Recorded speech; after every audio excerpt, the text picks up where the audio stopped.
Bonjour à tous et bienvenue sur la chaîne Vapoclop.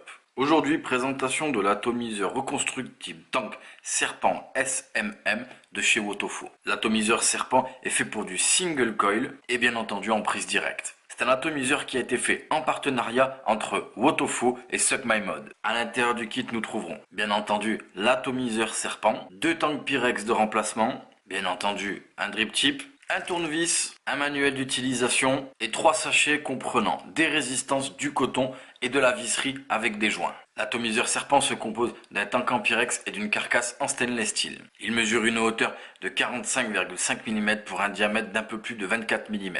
Au sommet, on l'a vu, c'est le drip tip qui est fourni avec, que j'ai monté dessus bien entendu, mais on pourra l'enlever pour mettre un drip tip 510 de son choix. À l'intérieur, on le voit, il y a une sorte de forme blanche, c'est tout simplement un réducteur en termes de liquide. Si on enlève ce réducteur, il a une contenance environ de 4 ml.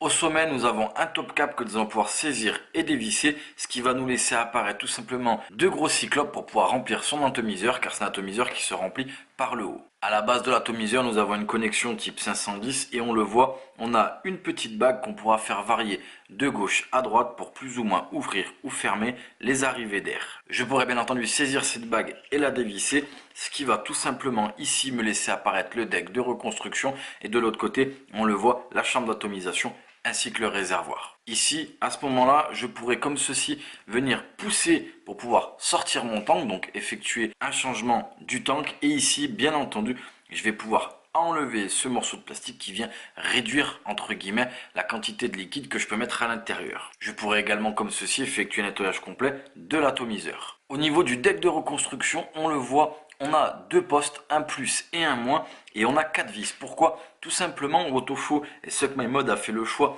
de mettre des vis des deux côtés. Comme ça, l'utilisateur de cet atomiseur n'a pas à se prendre la tête de comment arrivent les pattes. Il en faut une à l'opposé de l'autre, mais peu importe qu'elles arrivent à gauche ou à droite, elles pourront être fixées. Ensuite, je ne sais pas si vous le voyez ici, au niveau des plots, on a 2 trous de chaque côté. C'est tout simplement les arrivées d'air qui vont être en direct sur le coil. Ensuite, on le voit, il y a 2 gros trous. C'est là où on va venir passer nos cotons qui vont bien entendu ici descendre au niveau de la cuve. Et une fois fermée, elle sera en contact bien entendu avec le réservoir. Ici, nous allons effectuer la reconstruction de l'atomiseur. Pour ce faire, j'ai pris le tournevis fourni à l'intérieur du kit. Je viens ici dévisser tout simplement mes plots. Ici, une fois les plots dévissés, on le voit, ça laisse de larges encoches pour pouvoir bien entendu passer la résistance. Comme je l'ai dit, peu importe quel plot on dévisse, on peut mettre la résistance dans un sens ou dans l'autre.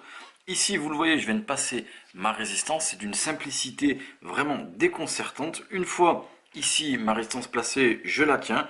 Je viens tout simplement resserrer mes vis comme ceci. Et comme vous pouvez le voir, ma résistance est fixée. Je vais tout simplement ici couper les plots. À savoir que cette résistance, c'est bien entendu la résistance fournie dans le kit, mais vous pourrez faire tout type de résistance à votre guise. Là, je vais couper l'excédent de fil et nous allons placer le coton. Ici, j'ai pris un petit peu de coton qui est fourni à l'intérieur du kit. J'en ai pris une petite bande. Alors, j'en ai laissé quand même pas mal puisque la résistance, ma foi, est assez large en termes de diamètre. Je viens ici passer, bien entendu, mon coton à l'intérieur de ma résistance. Je dois sentir tout simplement que mon coton est légèrement retenu sans être trop écrasé.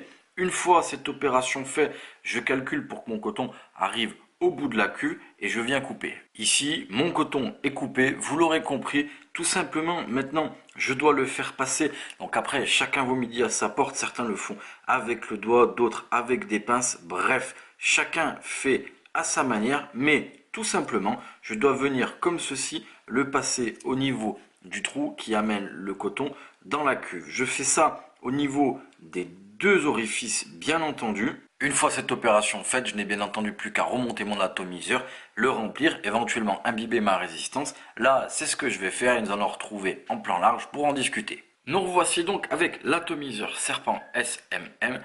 J'ai monté ma résistance dessus, j'ai bien imbibé mon coil, j'ai remonté mon atomiseur. Je suis avec un liquide assez fort en VG que je connais bien. La résistance, en tout cas celles fournies à l'intérieur, sont à 0,15 ohms. J'ai les arrivées d'air complètement ouvertes, je suis à 40 watts et on teste ça.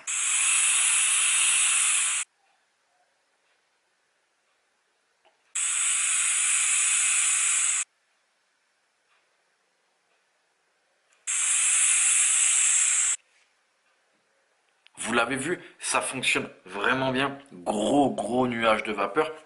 C'est un atomiseur qui est fait pour ça.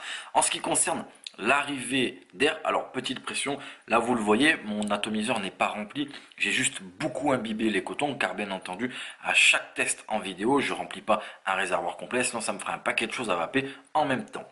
En ce qui concerne l'arrivée d'air, là j'ai l'arrivée d'air qui est complètement ouverte, mais vous l'avez entendu, c'est pas une arrivée d'air qui est extrêmement aérienne comme si on respirait. Elle est légèrement restreinte, pas trop, ce qui fait que avec cette résistance, en tout cas celle fournie à l'intérieur du kit, on a une vape qui est assez tiède et qui peut être chaude si on monte trop en puissance. Bien entendu, ça va dépendre des résistances que vous allez monter à l'intérieur. À mon sens, cet atomiseur peut recevoir des résistances pas spécialement basses, toujours en subohm, mais par exemple avec un petit peu de stainless steel à 0,6-0,7 ohm, et ce sera aussi très bien. Et là, du coup, en fonction de vos envies, en tout cas par rapport à mes envies à moi, la vape serait moins chaude. Bref, quoi qu'il en soit, on peut faire vraiment pas mal de montages dessus. Rappelez-vous juste que on peut avoir bien entendu des montages qui sont pas très forts en puissance et donc en restitution, comme des montages qui demandent quand même pas mal de puissance et qui peuvent être assez puissants en bouche. En ce qui concerne la cible visée par cet atomiseur, pour le coup, là, effectivement, dans l'idée de la vape, on peut avoir